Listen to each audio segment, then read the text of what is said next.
এক মুফতি বলছে এগুলো মানুষের মানে তৈরি করা ইবাদত, যে মানুষের উপরে অত্যাচার করা, জুলুম করা, অন্যায় করা, ঢোকঢাবলা বাজা, লাঠি খেলা, তাজিয়া করা, রক্তে রক্তাক্ত করা, হায় হাসান করা, এটা হচ্ছে মানুষের তৈরি করা বিধান।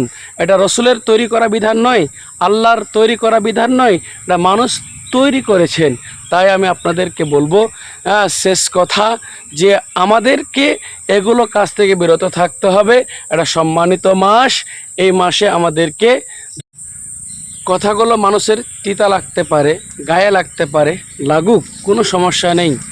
আমাদেরকে আল্লাহর ইবাদত করতে হবে, দুইটি শাম আদায় করতে হবে। এটাই হচ্ছে ইসলাম। ভালোবাসা আপনার কাছে, মোহাব্বত আমার কাছে। তাই বলি আমি আপনাদেরকে মানুষকে ভালোবাসতে শিখবেন এবং ভিডিওটি বেশি বেশি করে শেয়ার করবেন।